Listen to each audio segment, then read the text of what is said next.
Alhamdulillah nahmaduhu wa nasta'inuhu wa nastaghfiruh wa na'udzu billahi min syururi anfusina wa min sayyiati a'malina may yahdihillahu fala mudilla lahu wa may yudlil fala hadiya lahu asyhadu an la ilaha illallah wahdahu la syarika lah wa asyhadu anna sayyidana wa nabiyyana Muhammadan abduhu wa rasuluh la nabiyya wa la rasula ba'dah.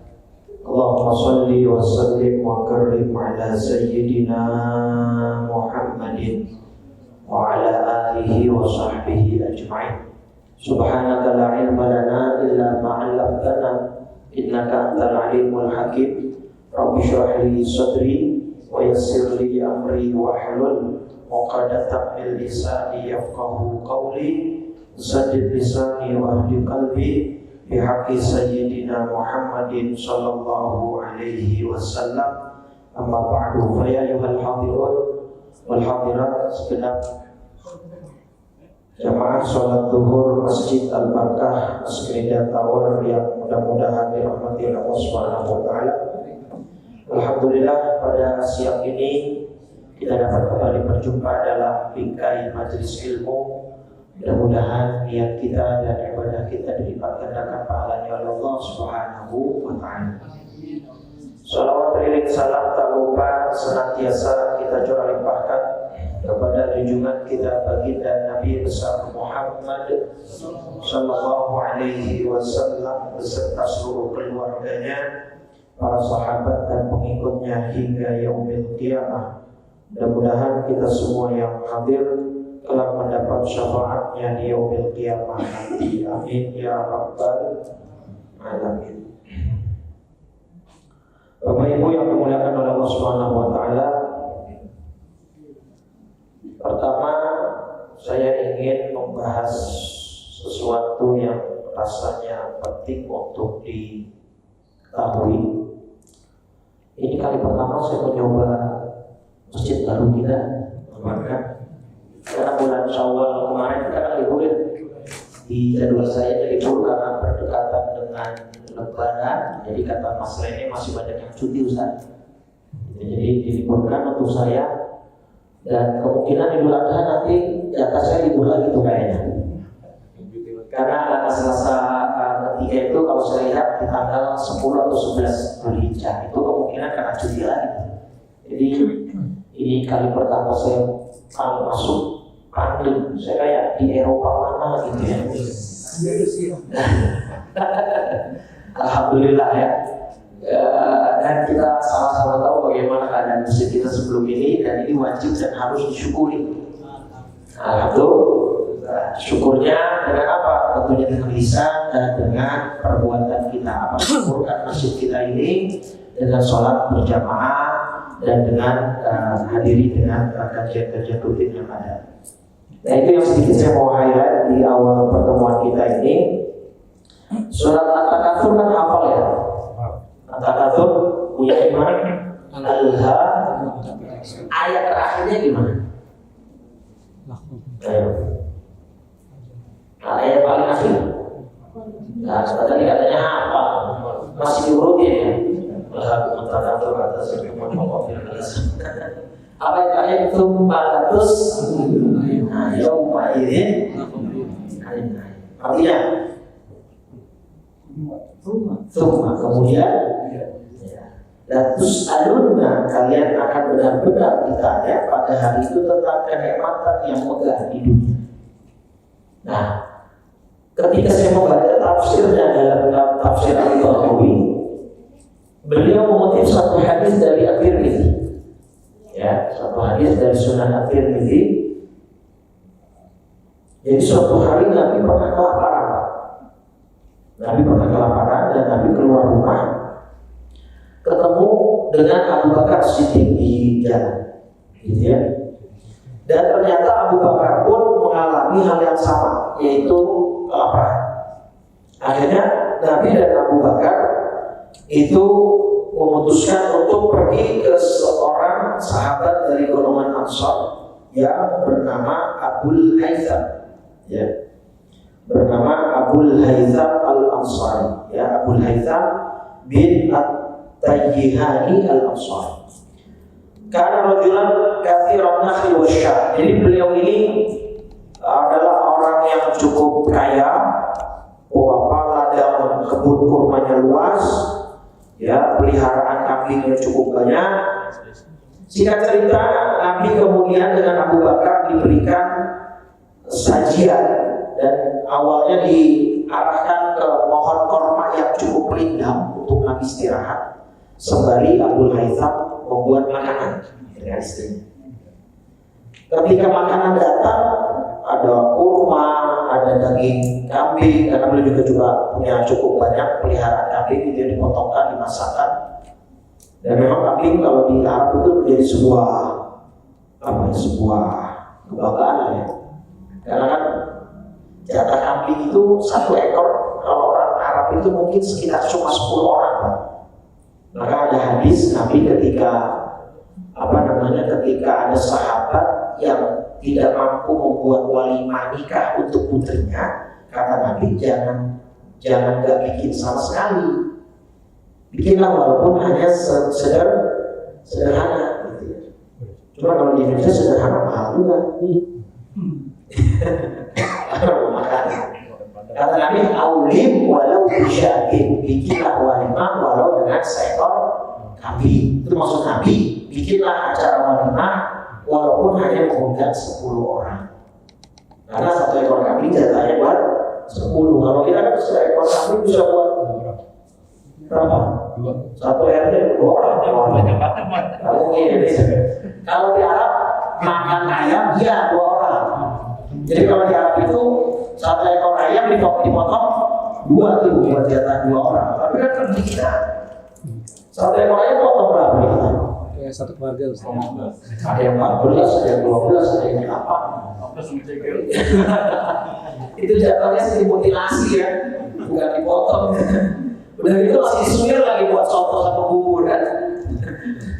Baik, nah poinnya sih Bapak Ibu, ketika Nabi disuguhkan makanan yang lezat, minuman yang dingin, diberikan tempat yang rindang, yang sejuk, Nabi termenung. Kemudian Nabi berbicara, hadza walladzi nafsi biyadihi minan na'imil ladzi tus'aluna 'anha yaumal qiyamah. Kata Nabi sambil melihat nikmat-nikmat yang ada di depan mata. Kan kondisi Nabi tadi sedang kelaparannya. Kemudian kalau Abu Haytham disajikan makanan lezat. Ini saya paling terharu sama mie-nya ini. Kalau mie kita di masjid dulu, saya harus nempel sama mulut Pak Guru. Kedengarannya, Masya Allah sekarang nggak nempel pun sudah terdengar. Alhamdulillah. Mudah-mudahan ini bisa menjadi amal kalian semuanya.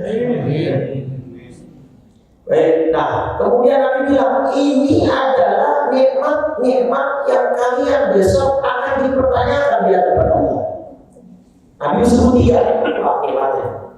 Zillun baridun, yaitu apa? Tempat berteduh yang sejuk. Karena Nabi tadi ditempatkan di mana?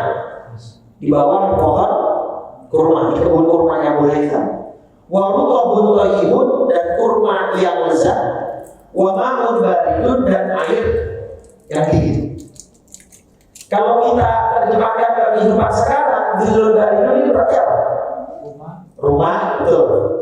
Yang kedua, rutbun thayyibun, kurma berarti makanan. Yang ketiga, ma'un baridun, air yang sama yang seperti sekarang kita punya, air yang bisa kita minum. Nah, kalau zillun baridun kita aplikasikan ke rumah, termasuk ini mana? Sekarang masjid yang Bapak punya, ya itu termasuk nikmat dari Allah. Termasuk nikmat. Maka ini nanti juga akan dipertanyakan oleh Allah Subhanahu wa Ta'ala di hari kiamat. Masjid sebagus ini, semewah ini bagaimana? Jamaahnya bagaimana? Kegiatannya bagaimana? Syiarnya dan sebagainya. Alhamdulillah, kajian kita masih rutin dilakukan setiap hari Selasa. Mudah-mudahan ini menjadi bagian dari Bapak Ibu menyiarkan rumah Allah ini yang sudah Bapak Ibu bangun dengan sedemikian indah, dan mudah-mudahan ini akan menjadi pertanggungjawaban kita di hadapan Allah Subhanahu wa Ta'ala. Karena nikmat sekecil apapun akan ditanya oleh Allah Subhanahu wa Ta'ala. Gitu ya. Jadi jangan sampai nanti kita ditanya rumahnya apa, masjidnya bagus, masjidnya mewah, tapi kok nggak ada kegiatannya, nggak ada jamaahnya dan lain sebagainya. Jadi mudah-mudahan ini termasuk yang bisa kita persembahkan di dalam beribadah kepada Allah Subhanahu wa Ta'ala. Jadi, nah, nyambung dari sini saya mau membahas fikih. Kita kan temanya fikih, tapi fikihnya fikih kurban. Karena nanti ketemu kalaupun nanti tanggal Selasa depan mungkin kita bisa ketemu, itu kan sudah selesai itu ya. Apa namanya, Idul Adha. Nah, saya nyambung dari hadis ini saja. Kita memang banyak sekali dikasih sama Allah. Betul ya? Kerjaan, rumah, anak istri yang soleh-soleha, kemudian rezeki yang tidak berhenti mengalir, apalagi bapak, ibu ya. Nah, Mas Rida ini, Masya Allah, duitnya agak berseri kayaknya ya. Iya. Iya, nggak ada kalau berseri. Iya benar. Bisa kalau palsu ya. Jadi rasanya kok malu kalau kita nanti ibadah kurban enggak kita ikuti. Tapi kan sunnah iya betul. Tapi sunnahnya bukan kada. Sekarang ini kalau kita flashback, pas zaman corona dulu itu kan lagi musim-musimnya sepeda. Bahkan toko sepeda itu omsetnya bisa puluhan juta sekali. Bahkan ada satu sepeda dari UK yang orang Indonesia berbondong-bondong beli padahal harganya puluhan juta. Apa itu? Brompton. Sekarang GWX banyak itu bekas yang orang mau beli. Sudah dijual-jual itu, tapi bekasnya pun masih 25, 30 gitu. Jadi ketika musim sepeda semuanya langka beli sepeda. Pas lagi dulu sebelumnya lagi pas zaman Pak SBY musim batu akik itu sampai batu akik center di Jatinegara itu pas stasiun terus itu siapa? Perbeli batu akik. Terus tanaman ibu-ibu tanaman apa itu janda bolong. Itu kalau harganya jutaan beli. Loh tapi kok pas musim haji atau musim kurban kok nggak ikutan beli kurban gitu? Ya beli sih, tapi yang dibeli arang sama tusukan gitu. Dagingnya dia ngaruh dari kupon gitu. Nah ini kenapa? Kita belilah kurban. Ya, cuma berapa? Kurban sekarang berapa? Asalnya tahun ini 3,5 juta. Kalau kami enggak, aku 3,5 kami beda. Yang 3 juta masih ada, tapi 28, 27 masih ada saya kira. Minimal banget 2,5 masih ada. Kalau mau 2 juta, tanggal 11, 12, 13. Tanggal 13 itu biasanya apa? Biasanya udah turun lagi karena di hari nasional itu kan orang udah obral gitu ya, udah selesai. Gitu loh. Rasanya kita nikmat yang mau kasih banyak, tapi kok nah, fikirnya di sini bermain. Hukumnya kurban itu oke, sunnah muakkadah. Nah, sunnah muakkadah ini tertuju untuk siapa? Nah, sunnah muakkadah ini tertuju untuk siapa? Dalam satu keluarga atau setiap individu? Nah, kesunahan itu satu keluarga. Jadi kalau satu keluarga itu satu kakak lah kalau kita sekarang bicara, satu kakak itu sudah ada yang berkurban, maka kesunahan kurbannya yang lain, anggota yang lain itu menjadi gugur. Dalilnya inna apa yang kata ayat terakhir, Rasulullah rabbika wanhar dan berkurbanlah. Ya fasholli rabbika, tunaikanlah sholat karena Tuhanmu dan berkurbanlah. Di situ ulama tidak mengartikan berkurban di situ dengan wajib, ya dengan alat. Tapi kalau buat aku wajib. Nah, ada memang beberapa item di jawaban fikihnya nih, 3 atau berapa ibadah yang bagi kita sunnah dan bagi Nabi wajib. 1 kurban, 2 tahajud, 3 apa ya? Pokoknya ada 3 ibadah Yang bagi Nabi wajib, tapi bagi kita itu hanya sunnah, termasuk kurban. Kurban bagi Nabi itu wajib, tapi bagi kita itu sunnah. Nah, bahkan Pak, di dalam hadis, ya, kan ini nanti kita utama itu nanti kita bahas. Nah, sekarang definisi kurban dulu Pak, secara fikihnya apa? Hiya ma yudbahu minan na'ami taqarruban ila Allah. Jadi yang namanya kurban itu adalah ternak yang disembelih niatnya taqarruban ila Allah, mendekatkan diri kepada Allah. Ya, min yaumi idin nahri, dari hari Nahar tanggal 10 sampai terakhir hari tasyrik yaitu tanggal 13. Dan hukumnya adalah sunnah kifayah dalam satu keluarga. Bukan setiap individu, satu keluarga. Jadi kalau tabungan boleh, suami punya uang tabungan, istri punya uang tabungan, anak punya uang tabungan. Kalau dipukulin cukup beli satu hewan, kalau nggak dipukulin nggak bisa. Boleh nggak tabungan? Boleh. Atas nama siapa? Nah, nih. Kalau konteks fikihnya Pak, satu ekor kambing itu bisa menampung berapa nama? Satu ekor kambing, satu nama. Satu ekor sapi, 7 nama. Satu ekor unta, 7 juga, 7 nama, gitu ya. Nah, apakah kemudian kalau patungan itu nanti yang dapat pahala semuanya? Iya. Walaupun ketika disembelih atas namanya satu orang, misalnya kalau keluarga saya semua dapat pahala. Dan pahala menyembelih kurban itu besar sekali. Bahkan tidak ada hadisnya, ya, tidak ada. Oh ini tadi hadis yang saya bilang 3 hal dari Nabi wajib buat kita sunnah. Salatun hunna alayya faraidah wa hunna lakum tatawwu. Ada 3 hal yang bagiku umumnya itu fardu, tapi bagi kalian itu sunnah. Pertama Pak, sholat witir, menyembelih kurban, dan sholat duha. Ya, bagi Nabi sholat duha itu wajib, sholat witir wajib, tapi bagi kita sunnah, gitu ya. Nah, jadi pahala ibadah atau pahala menyembelih hewan kurban di tanggal 10 itu adalah pahala yang paling besar, gitu ya. Ini hadisnya riwayat Imam Hakim dan Tirmidzi. Qala sallallahu alaihi wasallam, ma amila ibnu adam yawman nahri min amalin ahabbu ila Allah taala min iraqatin. Tidak ada amal yang dilakukan seorang anak Adam pada hari raya Nahar, yaitu tanggal 10 Dzulhijjah, ya, yang lebih Allah cintai daripada mengalirkan darah hewan kurban.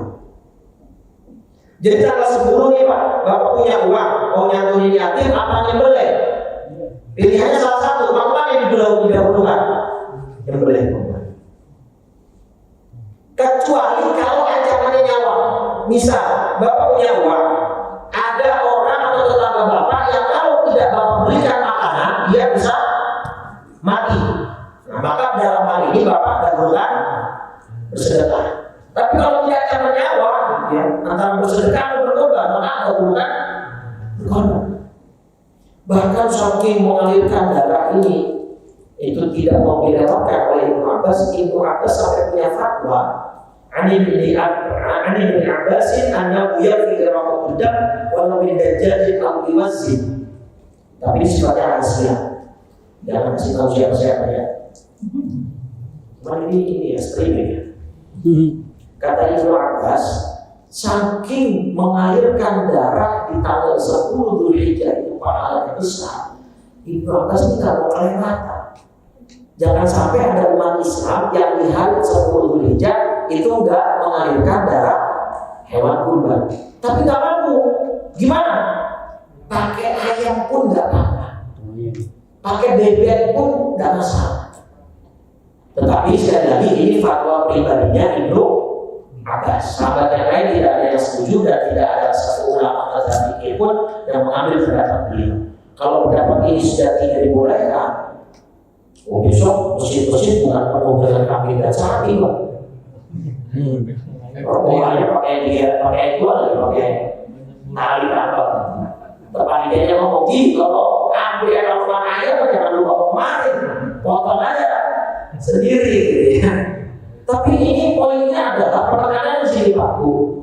Jangan sampai ada orang Islam yang mampu tapi tidak berkorban. Itu poinnya di situ. Jadi saking pentingnya dan pahala besarnya menyembelih hewan kurban dan mengalirkan darah hewan kurban. Jadi jangan sampai.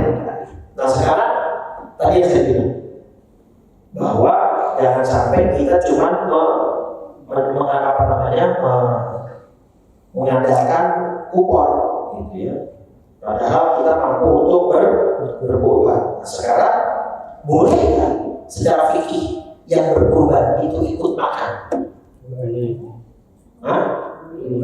Daging kurban dia boleh makan kan? Bisa. Kalau kurbannya sunnah boleh.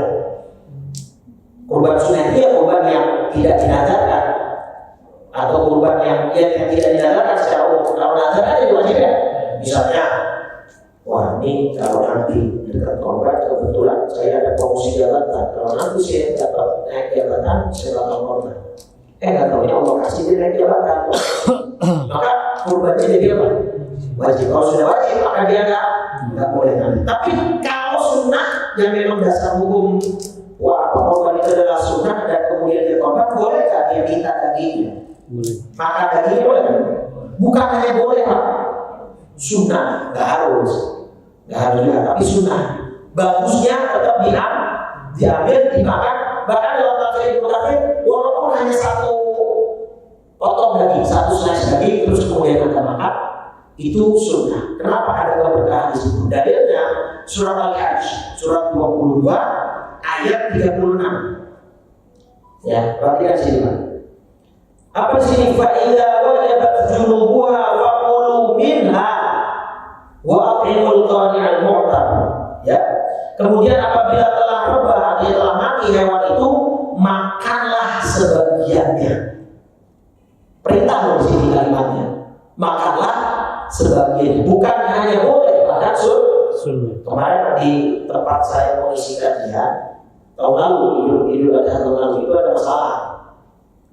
Salah satu DKM-nya curhat ke saya, Ustaz, panitia korban tahun ini aneh. Wah, ini kenapa Pak? Jadi yang berkorban dilarang untuk memakan atau mengambil data dagingnya. Itu boleh nggak Ustaz? Oh nggak bisa. Itu zalim, itu peraturan melanggar agama, melanggar Allah. Jadi bahkan yang berkorban itu bukan hanya boleh, tetapi justru dianjurkan, disunahkan untuk ambil. Kalau kita kan hitungannya pakai kresek ya, satu kresek itu satu kantong atau satu keranjang, ambil, bermasak, kemudian makan. Di situ ada keberkahan. Itu jadi jangan kemudian dilarang. Bahkan kan kalau di hadisnya itu boleh seperberapa? Kalau ini batas maksimalnya, kalau batas minimalnya kan pokoknya ambil aja secukupnya daging kita makan. Semaksimalnya para pekurban itu boleh mengambil daging kurbannya dia maksimalnya seperberapa? Sepertiga. Ya, memang ada pendapat fikih, tapi yang masyhur pendapatnya sepertiga. Jangan dia naruh di masjid, masjidnya banyak banget. Pak, saya naruh kambingnya, saya minta paha, buntut, kepala, sama iga. Nah, habis semua itu apa? Kalau mungkin jangan korban, potong sendiri buat masak-masak gitu. Nah, jadi ini yang perlu diperhatikan adalah semangat berkorban kita. Jangan ngomongin, Ustaz, tapi saya udah korban tahun lalu. Ya korban itu kesunahannya memang setiap tahun, bukan seumur hidup sekali. Kesunahannya setiap tahun.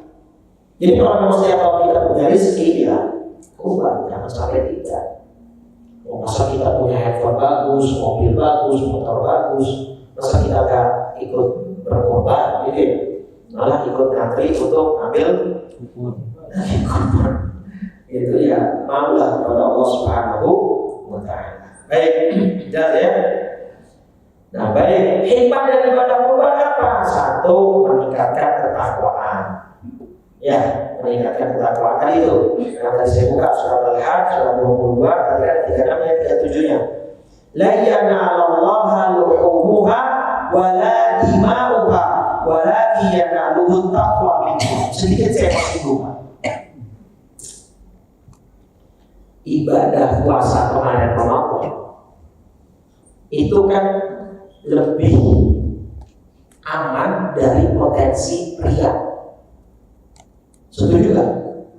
Ibadah puasa secara umum itu lebih aman dari potensi riya. Setuju gak? Setuju. Kenapa? Karena mereka tahu ibadahnya sangat secret, nggak ada gerakannya, nggak ada apa-apa gitu. Kita nggak tahu orang puasa atau enggak, kecuali kalau kita deketin dia terus ngomong. Baru tahu loh, paham ya? Tapi nggak ada gerakannya. Nah, ibadah yang paling berpotensi niatnya salah dan riya itu ibadah apa? Haji, Pak. Yang secara muslim paling potensial ya. Saya tidak menuduh, tapi paling berpotensi. Kenapa? Karena dia belum berangkat aja udah ada walimatul safar.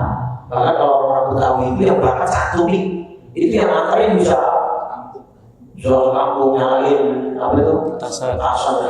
Pokoknya sangat meriah. Maka saya bilang itu paling potensi. Makanya sholat sunnah itu paling afdol kata Nabi di mana? Di rumah. Semua sholat kata Nabi itu afdolnya di rumah. Illa maktubah, kecuali yang fardu, yang wajib itu baru di masjid. Cuma kan kalau kita di sini kan nggak mungkin bapak pulang dulu buat sholat sunnah terus balik lagi kemari kan nggak mungkin. Ini berarti kan dalam kondisi tertentu ya daripada nggak sholat sunnah ya sholat di masjid. Tapi kalau bicara lebih afdol ya di rumah. Alasannya kenapa? Yaitu karena lebih aman dari sifat riya yang muncul. Karena kan kalau sholat wajib semuanya karuan memang sholat kan. Tapi sholat sunnah kan ada yang sholat, ada yang tidak. Nah di situ takut muncul kekhawatiran orang tersebut kalau sholat sunnah, kemudian ada pujian dari orang lain menjadi tersanjung dan sifat takabur yang muncul. Nah ibadah korban juga berpotensi loh Pak. Gimana gambarannya? Dia bawa hewan kurban ke masjid, kebetulan hewan kurbannya paling gede. Bener kan? Dibanding hewan yang lain. Tuh lihat tuh, hewanku paling gede, paling mahal. Sapinya, api itu jenisnya emosi. Oh, yang paling mahal. Itu kan berpotensi loh ya. Saya tidak menuduh sekali lagi. Kita bahasanya adalah ada potensi. Lihat. Haji pun begitu Pak. Nih, saya beritahu Pak. Rukun haji yang paling penting itu apa? Yang paling penting rukun haji apa? Wukuf di mana? Arafah.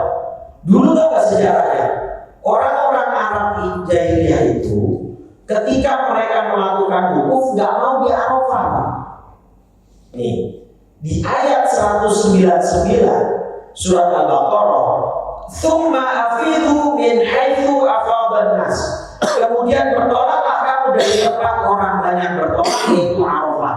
Karena di zaman jahiliyah dulu, orang Arab ketika haji, wukufnya nggak mau di Arafah. Apa alasannya? Karena di Arafah kebanyakan orang miskin yang kumpul di sana. Jadi orang Arab jahiliyah yang kaya-kaya, mereka wukufnya di tempat yang lain, tidak masuk dalam area Arafah. Maka turun ayat ini surat Al-Baqarah ayat 199, bertolaklah kamu dari tempat orang banyak bertolak, yaitu maksudnya Arafah. Wastaghfirullah, dan mohonlah ampun kepada Allah.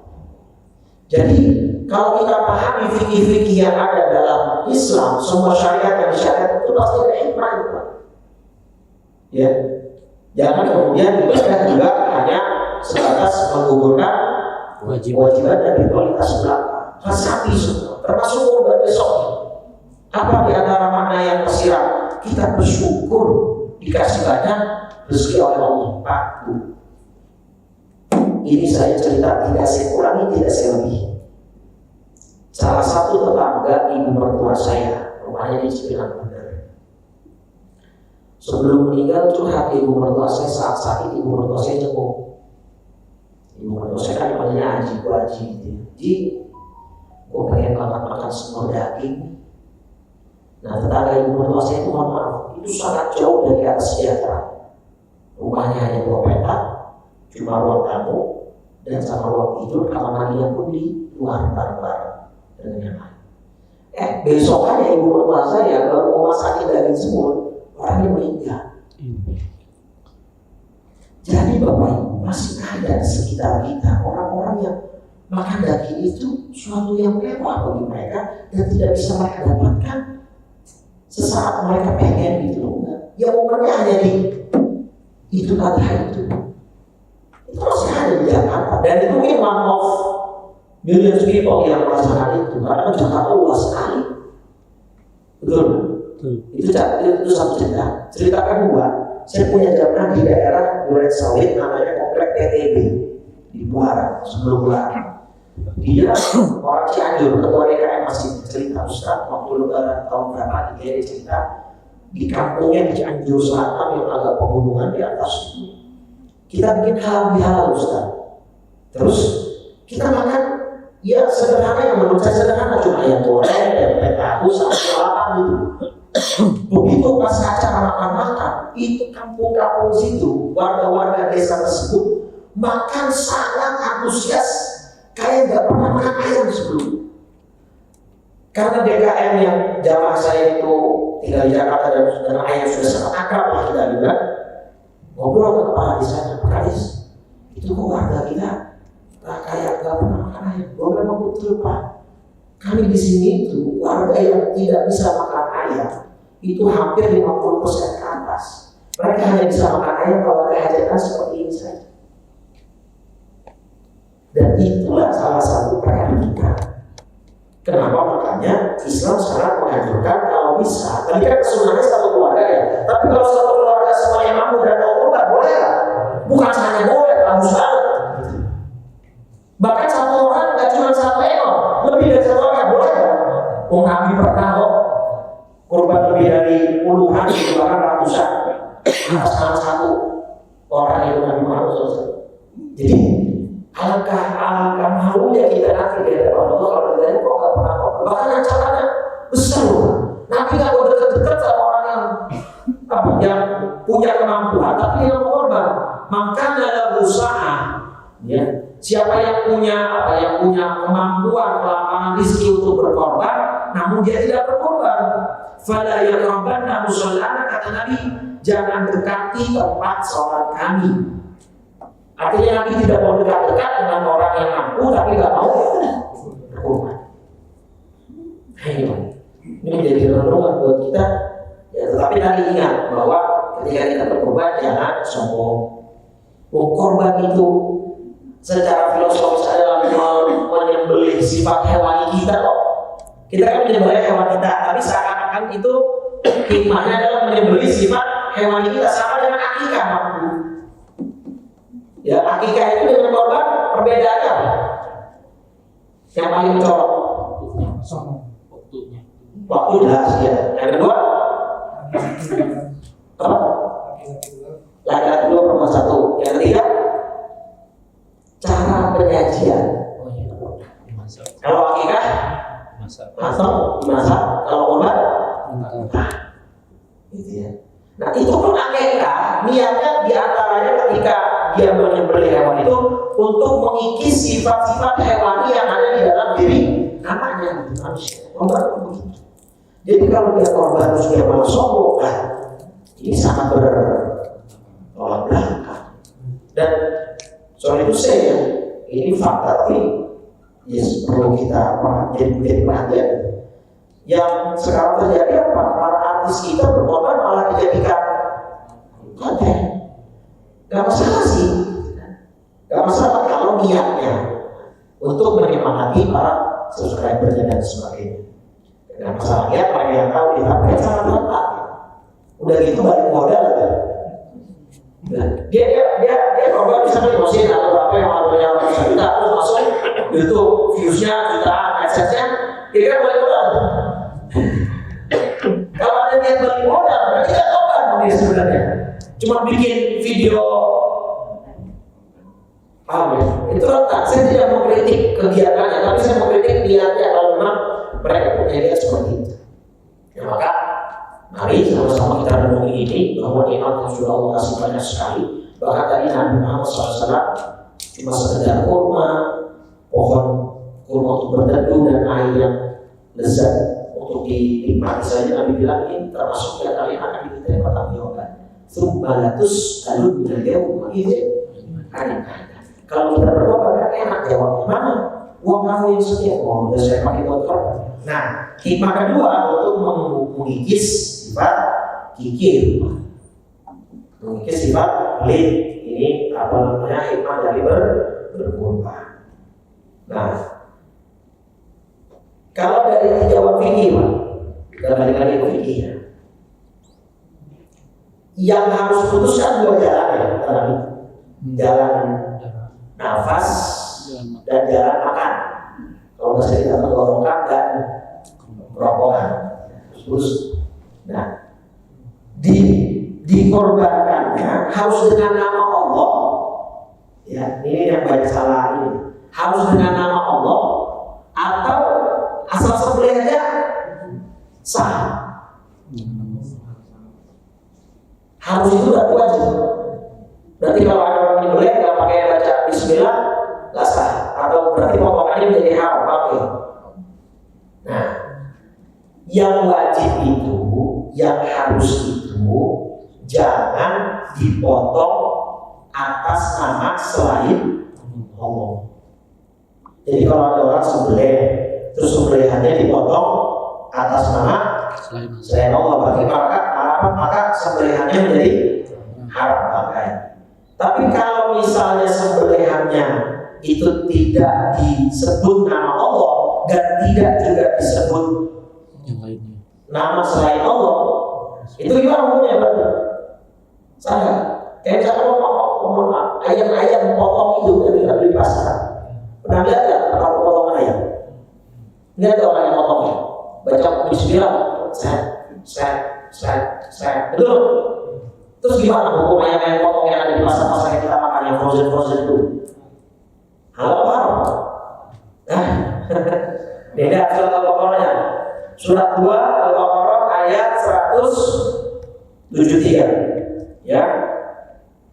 Apa kata Allah? Innama harrama 'alaikumul maitata wad dama wa lahmal khinzir wa ma uhilla bihi li ghairillah. Dan Allah mengharamkan bangkai, darah, babi, daging hewan yang disembelih dengan menyebut nama selain Allah. Ulama memahami berarti menyebut nama Allah sebagai pendapat ya, itu hanya sifatnya sunnah. Bismillahi Allahu Akbar, itu sunnah. Bagusnya begitu. Tapi kalau ada orang potong tidak menyebut apa-apa, tidak menyebut nama selain Allah juga, ya berarti yang penting tadi tuh putus dua jalan antara jalan apa tadi, makan dan nafas, itu sudah sah.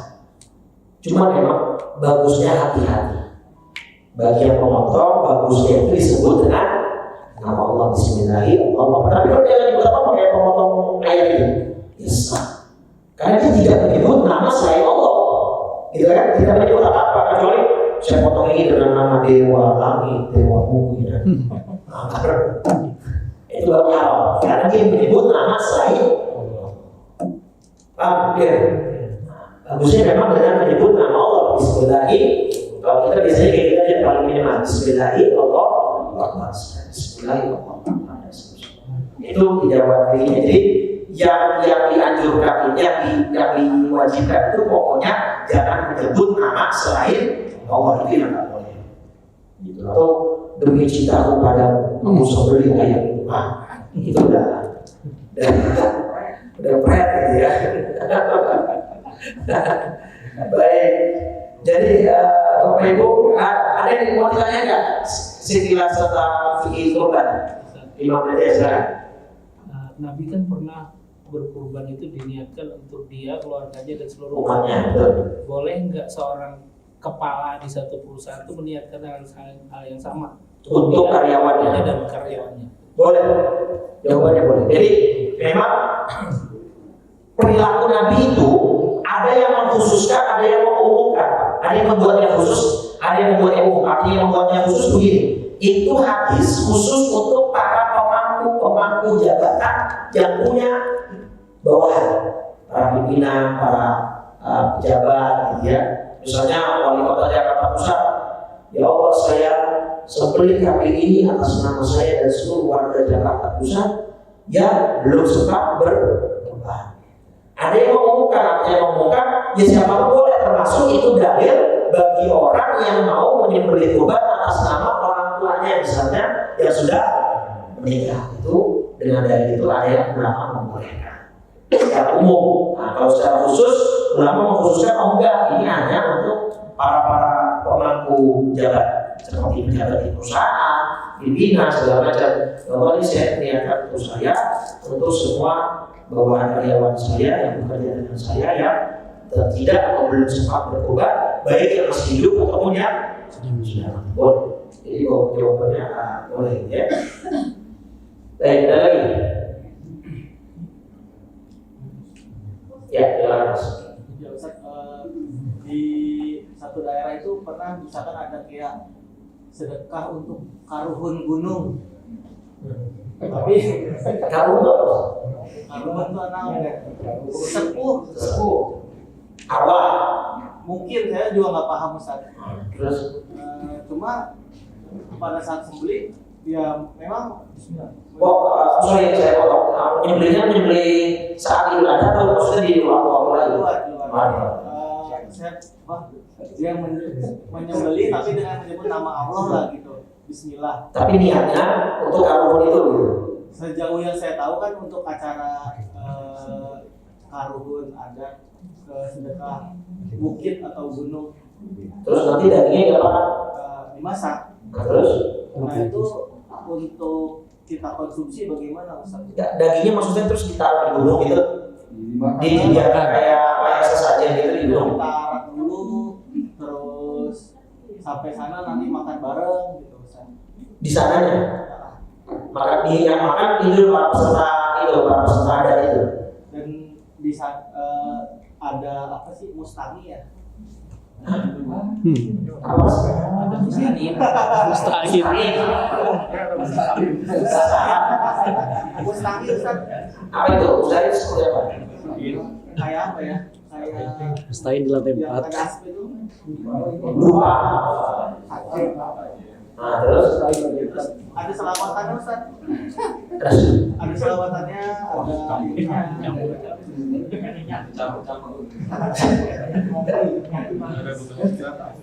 Jadi yang ditanyain apakah memakan dagingnya itu boleh atau enggak itu? Iya, karena setahu saya memang pada pemotongannya memang yang motong juga ustaz kampung sana gitu. Sesuai Islam. Oke. Ini ya Pak. Pertama kita bahas adat dulu. Islam itu tidak menolak adat, tapi dengan catatan selama tidak bertentangan dengan akidah dan syariat. Ya, tidak selama tidak bertentangan dengan akidah dan syariat. Karena saya dan Mas juga nggak tahu pasti itu tadi bentuk karuhun apa segala macam kayak gitu ya. Jadi saya tidak bisa menghukumi. Tapi yang biasanya pasti nomor Al-Baqarah surat 42 wala talbisul haqqa bil batil, jangan campur adukan kebenaran dengan kebatilan. Nah kalau niatnya sekadar untuk tasyakuran Mas, sebenarnya kalau usah bawa apa tadi gunung gitu ya, bikin aja lah istilahnya namanya tasyakuran atau doa keselamatan gitu ya, doa keselamatan bangsa atau doa keselamatan desa. Kalau isinya apa? Doa bersama, baca Quran, sisanya makan-makan. Itu jauh lebih aman. Ya tidak ada yang semacam-macam itu. Cuma kan kalau kita tidak kan gini Mas, hukum terhadap sesuatu itu adalah gambaran dari sesuatu tersebut. Jadi kalau kita nggak punya gambaran utuh atas satu permasalahan, maka kita nggak bisa menghukuminya. Karena saya dan Mas sama-sama nggak punya gambaran utuh tentang adat itu, jadi saya nggak bisa menghukumi. Cuma yang pasti tadi, kalau dilihat dari indikasi-indikasinya, takutnya, khawatirnya, buang ziarah aja gitu. Sekarang saya pakai ziarah itu hukumnya kan boleh. Nabi dulu memang melarang. Nah, kenapa Nabi dulu melarang? Untuk nahi hukum ziaratil kubur. Dulu saya melarang kalian ziarah kubur. Alasannya apa? Karena ada kekhawatiran umat di zaman awal-awal Nabi berdakwah di Mekah, iman orang belum banyak yang kuat. Takut masih tercampur dengan adat jahiliyah yang menyembah berhala, takutnya malah nanti mereka menyembah kuburan. Akhirnya dilarang sama Nabi.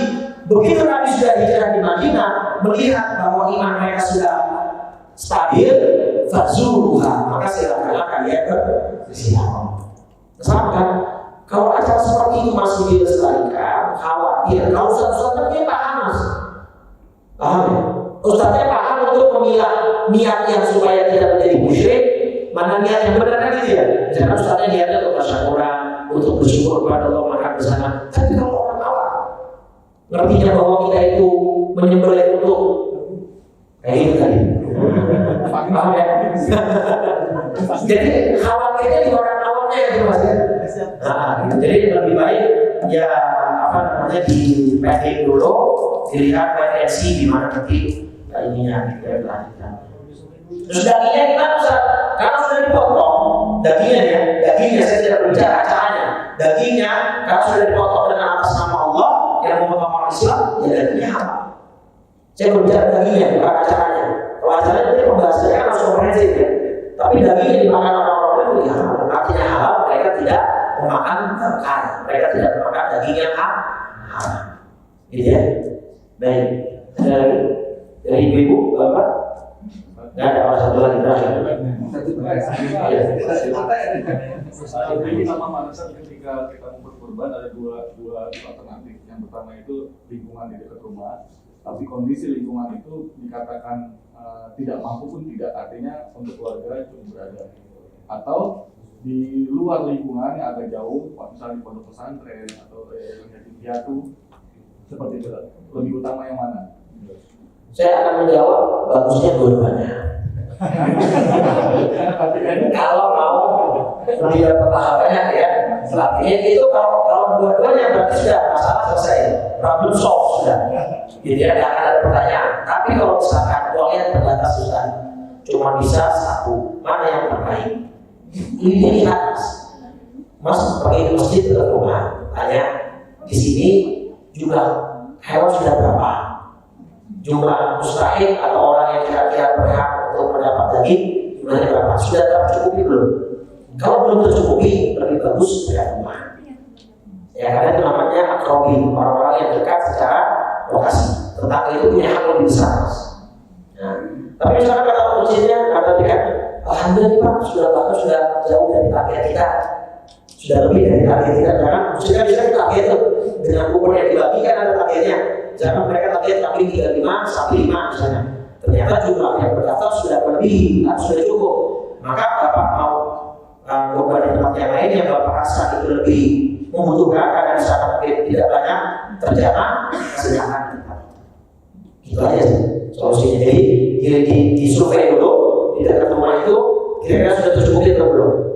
Nah kalau misalnya mau dua-duanya itu lebih aman mas, karena di daerah setahu saya itu harganya murah mas. Apalagi kalau ada pondok pesantren atau yayasan yang punya kerjasama dengan peternak, itu harganya jauh lebih murah. Saya punya kenalan dan saya sudah bekerjasama 3 tahun karena bahkan 4 tahun kambing dan sapi di Madura.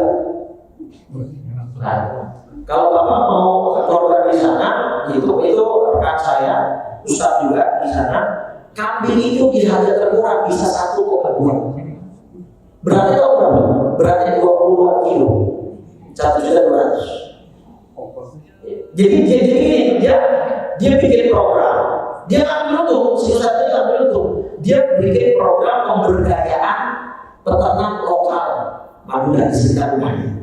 Jadi dia cuma ngambil sampel gambar sama dia di posting di media dan pasarnya adalah orang kota, terutama Jakarta. Karena orang kota sini mau berapa? Bener? Sapi yang di sini mungkin bisa, pokoknya beda bisa jauh saja. Karena dia susah-susahnya tidak begitu, tidak begitu sama sekali. Dia hanya fasilitasi peternak dengan pembeli. Jadi sifatnya sebenarnya pakai online. Nanti dia laporannya pakai online, gambarnya dikirim, videonya dikirim, gitu lah. Dagingnya nggak bisa kita ambil, nggak bisa karena jauh motor malah Ustaznya ngomong lagi, mau dia ngambil untung kan? Dia ngambil untung sama sekali, saya punya ngambil. Jadi kalau dia ngambil untung bisa ngomong, tapi dia ngambil. Nah jadi misalkan Bapak bisa begitu tuh, di Jakarta ada mahal itu 2,5 juta. Nah cari tuh program-program di daerah yang Bapak bilang seperti itu atau cari langsung ke peternakan. Karena itu peternak yang bapak langsung datang, gue langsung ambil potong sedia. Biasa harganya jauh lebih murah karena tidak ada uang distribusi, tidak ada uang apa segala macam. Bisa ada kali dengan gitu. Jadi di sini juga di sana cari yang lebih murah itu juga itu lebih bagus sekali. Ya. Baik. Oke, sudah cukup. Alhamdulillah. Baik. Mudah-mudahan semuanya di sini duitnya makin banyak. Amin. Makin lancar. Amin. Dan infak sedekahnya makin banyak juga. Amin. Besok korban juga akan dilaksanakan di tempat kita masing-masing. Kita bisa berkorban. Dan yang sudah jadi pertanyaan, Ustaz saya mau korban tapi masih punya utang, mana duluan? Bayar utang apa korban? Bayar utang. Kalau hutangnya sudah jatuh tempo Pak, di waktu korban maka ada hutang. Tapi kalau hutangnya belum jatuh tempo, artinya masih ada waktu untuk dilunasi setelah kurban, maka silakan berkorban dulu dengan niat nanti setelah korban tetap bayar. Jangan alasan gara-gara kurban gak bayar hutangnya, jadi problem juga ya. Baik.